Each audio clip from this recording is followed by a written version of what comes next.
Bonjour chers followers, bonjour chers abonnés. Sujet du jour, comment devenir le parfait adepte de la spiritualité africaine? Beaucoup d'Africains se demandent qu'est-ce qu'est la spiritualité africaine d'une part et d'autre part, comment pratiquer cette spiritualité? Je vous donne la réponse dans cette vidéo. D'accord? En 10 aspects, on va vous expliquer comment se traduit cette spiritualité et comment il faut la pratiquer au quotidien. D'abord et avant tout, avant de commencer, la spiritualité africaine est une science basée sur le culte des ancêtres. C'est vraiment le socle commun, le culte des ancêtres, d'accord? Après, chaque pays d'Afrique subsaharienne a sa façon de la pratiquer quotidiennement, mais dans cette vidéo, on va vous donner des pratiques courantes dans ces pays en fait africains. En fait, on va vous donner vraiment la colonne vertébrale de la spiritualité africaine, de ses pratiques, de ses rites et coutumes, d'accord, qui sont identiques partout en Afrique subsaharienne. Déjà, il faut savoir que nos ancêtres négro-africains mélangeaient science, philosophie et spiritualité. Et pour accéder au secret spirituel, il faut être un homme circoncis.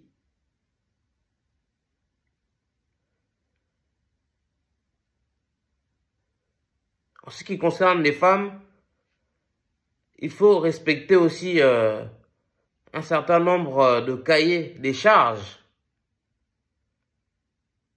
pour adhérer à cette spiritualité. Mais ça, on pourra l'expliquer dans une autre vidéo. Mais en tout cas, ici, on va vous donner les pratiques courantes de cette spiritualité partout en Afrique subsaharienne. D'accord? 10 façons de pratiquer la spiritualité africaine quotidiennement. En fait, ce sont les 10 commandements, en fait, si vous voulez, de cette science africaine. Pour commencer, il y a la prière. Et la prière, dans la spiritualité africaine, est intéressée.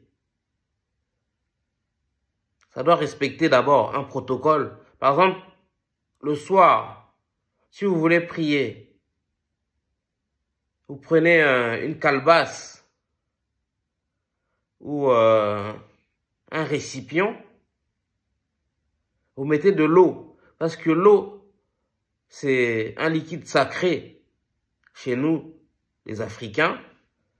Et vous rajoutez du riz, les graines de riz en fait. Et vous mettez une offrande en fait. Parce que dans chaque prière, vous devez évoquer, faire appel à votre ancêtre. Et vous lui ramenez une offrande qu'il aime, qu'il aimait lorsqu'il était vivant.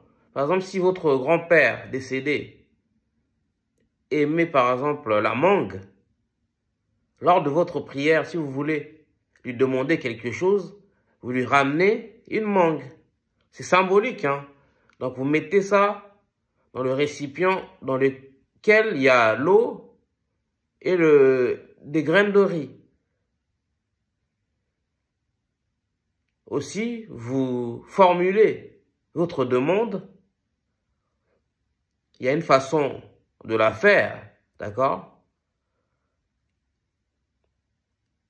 Et vous pouvez, par exemple, si vous cherchez un travail et ça fait longtemps que vous êtes au chômage, vous pouvez, par exemple, dire à votre ancêtre que si vous me permettez de trouver cet emploi que je cherche depuis longtemps, je reviendrai lors d'une nouvelle prière vous remercier et je vous ramènerai une offrande encore plus belle.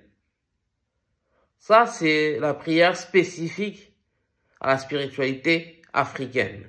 D'accord? On va prendre notre temps dans cette vidéo. Donc, soyez patients. Et la deuxième façon de pratiquer cette spiritualité, c'est de rendre hommage à ses ancêtres. Comment vous pouvez rendre hommage à vos ancêtres, à vos grands-parents décédés, à vos arrière-grands-parents défunts? Par exemple, en réalisant leur pierre tombale. C'est très important d'avoir un lieu de recueillement, d'accord, où vous pourrez y déposer des fleurs. Et vous pourrez vous y rendre à chaque, par exemple, fête de la Toussaint, afin de parler à vos ancêtres.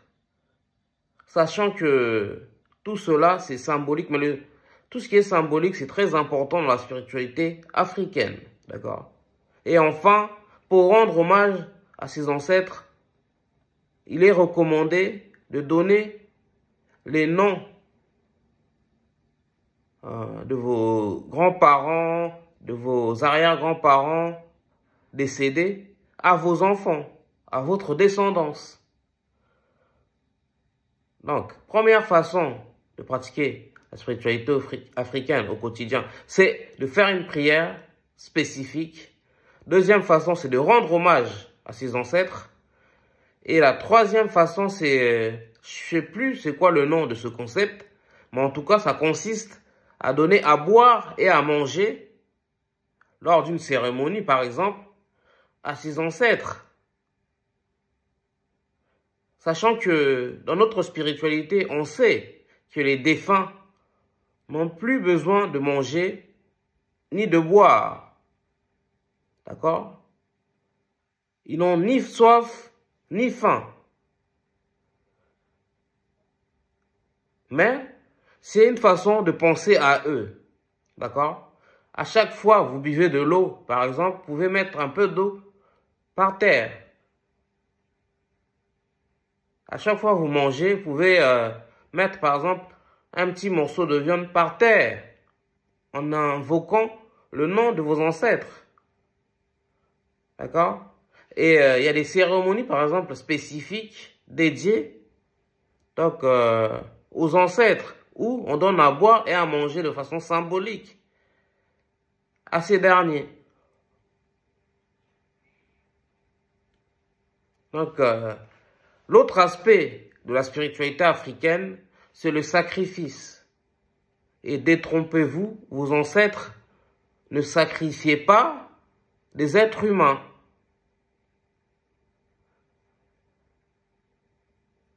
Et vos ancêtres, encore vivants, ne pratiquent pas leur spiritualité en sacrifiant des hommes ou des femmes. Lorsque je parle de sacrifice dans la spiritualité africaine, c'est sacrifier un animal. D'accord? Et par exemple, les Juifs sacrifient par exemple un coq lors de Shabbat. Les musulmans sacrifient le mouton lors de l'Aïd. Et les chrétiens sacrifient par exemple à Noël une dinde. D'accord?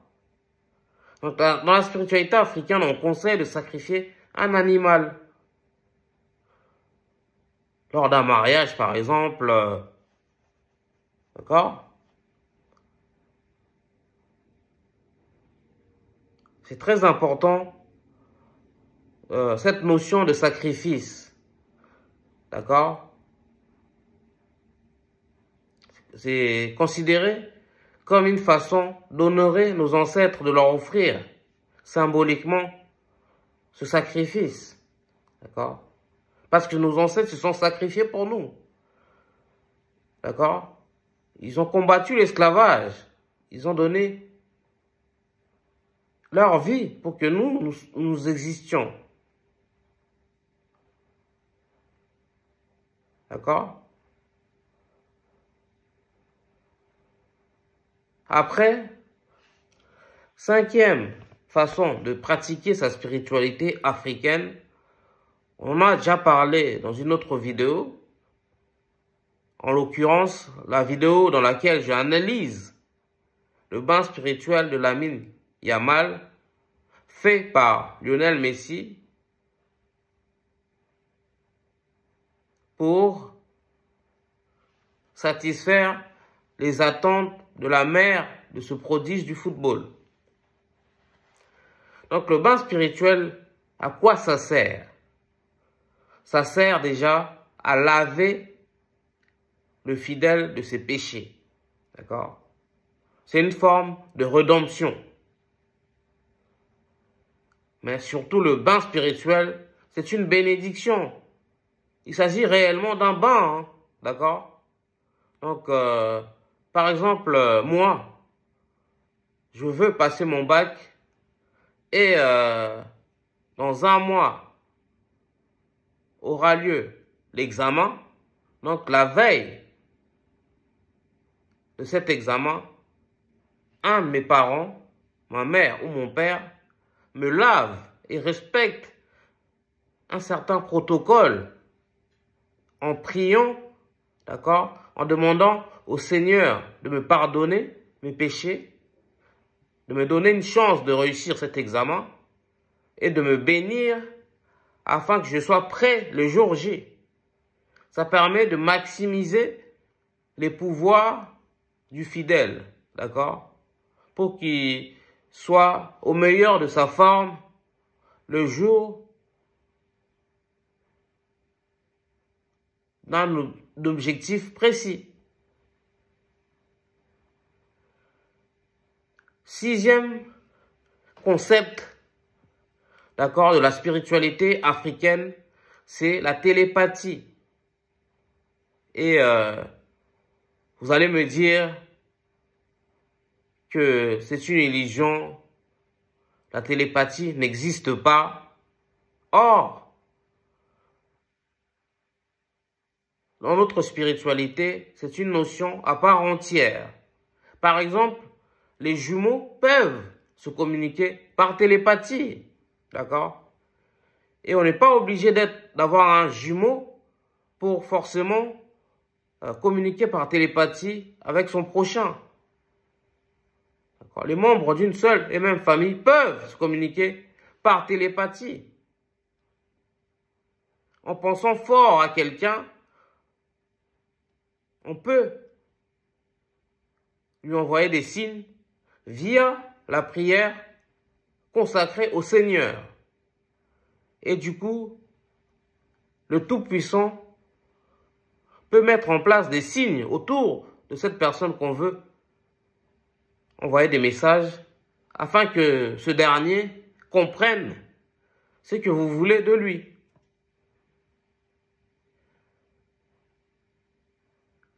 Septième notion de la spiritualité africaine, c'est la télépathie.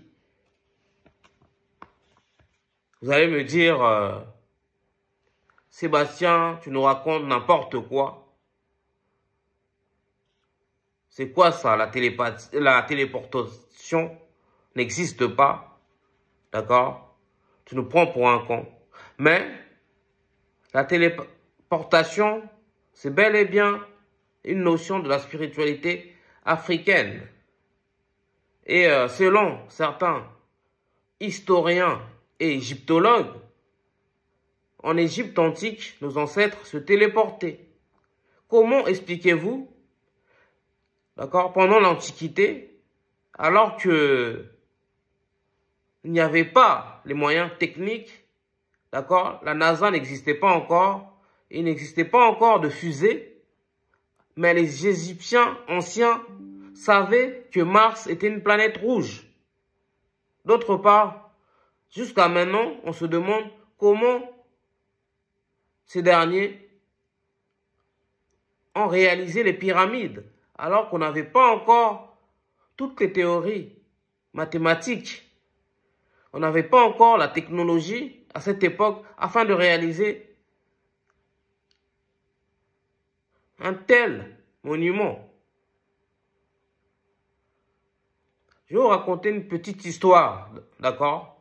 Moi, quand j'étais encore adolescent, j'avais un ami, d'accord? On s'entendait très bien et il était plutôt gentil. Mais ce dernier a été accusé de sorcellerie. Et pour cause, les enfants du quartier le voyaient chez eux la nuit, dans leur chambre. Les amis, la téléportation existe. Mais le problème, c'est que les gens qui ont cette science, pour la majorité, l'utilisent pour faire du mal. Alors que les initiés de la spiritualité africaine utilisent la téléportation pour poser des actes positifs, d'accord? Pour échapper au mal, d'accord? Pour se protéger. Mais pour avoir accès à cette compétence-là, qui est rare, d'accord? Il faut vraiment être un initié à la spiritualité africaine et comprendre les enjeux et être un homme presque parfait, d'accord? Mais la téléportation existe bel et bien.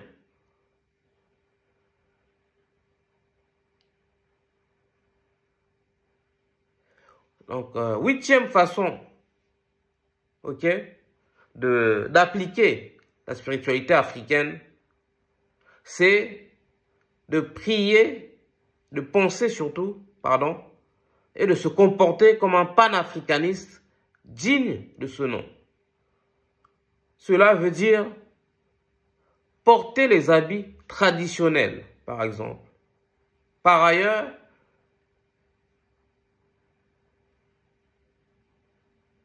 il faut se consacrer entièrement au Seigneur, l'honorer et se détacher complètement du matériel, d'accord? Parce que nous autres, négro-africains, nous sommes des êtres spirituels, ok?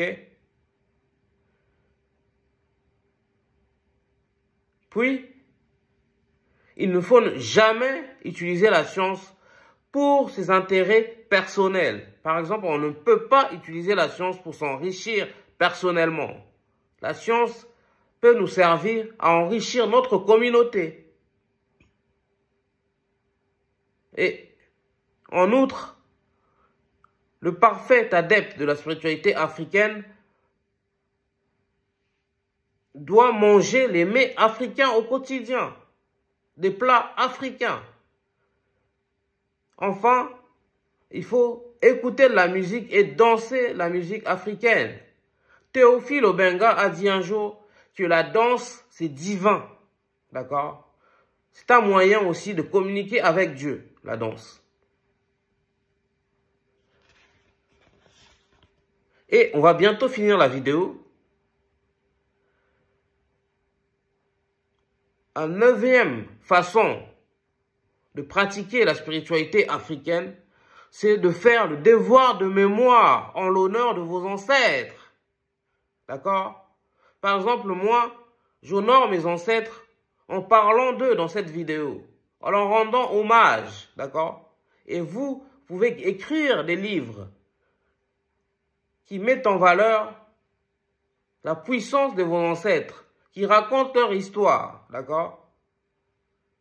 Vous pouvez faire des conférences aussi à travers le monde ou des conférences dans votre quartier afin de démontrer comment vos ancêtres ont contribué à la grande histoire de l'humanité. Le devoir de mémoire est très important parce que nos ancêtres se sont sacrifiés pour nous. On fait couler leur sang pour nous sauver de l'esclavage et de la colonisation. On ne leur rend pas suffisamment hommage. Et enfin, la 10e façon de pratiquer cette spiritualité africaine, c'est de respecter certains rites et certaines coutumes. D'accord? Par exemple, pour la cérémonie du mariage, il faut respecter tout le protocole et processus de la dot. Et lorsqu'on fait cela, d'accord, le Seigneur va bénir notre couple, va bénir notre vie conjugale et va nous permettre de réussir notre mariage et de fonder une belle famille. Et lors du décès, il y a aussi des rites et coutumes à respecter. D'accord? Par exemple, dans la spiritualité africaine, on ne peut pas immoler le défunt. Maintenant, dans la religion catholique, on accepte l'immolation des décédés. Cela est totalement interdit dans la spiritualité africaine. D'accord? Et pour cause. Parce que lorsqu'on immole le décédé, c'est-à-dire son âme ne peut pas se réincarner. D'accord? Le défunt ne peut pas devenir une divinité. Ok? Voilà les 10 aspects de la spiritualité africaine. D'accord? Vous pouvez consulter cette vidéo à chaque fois que vous en avez besoin. C'est le manuel du parfait adepte de la spiritualité africaine. Mais gros disclaimer, sachez que ces 10 commandements de la spiritualité africaine, ce n'est que la partie visible du secret spirituel. Parce que les vrais initiés en d'autres commandements, d'accord, ça c'est vraiment la base pour être un bon fidèle, d'accord, parce que l'initiation c'est plus vaste que ça. Et voilà en tout cas comment vous, à votre niveau, à votre échelle, vous pouvez pratiquer la spiritualité africaine sans forcément avoir accès à tous les pouvoirs de cette spiritualité. Dites-nous ce que vous en pensez dans les commentaires. Si vous aimez cette vidéo, likez, commentez, partagez. D'accord? Ici, on parle de la culture et de l'excellence noire. On parle aussi de la spiritualité africaine et de l'actualité africaine. Mais également, on aborde tous les tabous et coutumes de notre communauté noire. Je suis Sébastien Badimanga, l'animateur de ce média. Ok? Si vous voulez me soutenir afin que je développe cette chaîne, vous pouvez déjà commencer à regarder toutes les publicités qui se déclenchent dans cette vidéo. Puis, vous pouvez liker, commenter et partager nos vidéos. Mais aussi, abonnez-vous en masse, s'il vous plaît, les warriors, les followers. Ça ne vous coûte rien, c'est gratuit et ça nous soutient énormément. Enfin, si vous voulez me faire un don afin que j'achète le matériel adéquat pour réaliser des vidéos encore plus qualitatives et sophistiquées, il y a le lien Litchi dans la description. Merci beaucoup d'être nombreux à nous suivre. Et on dit au tête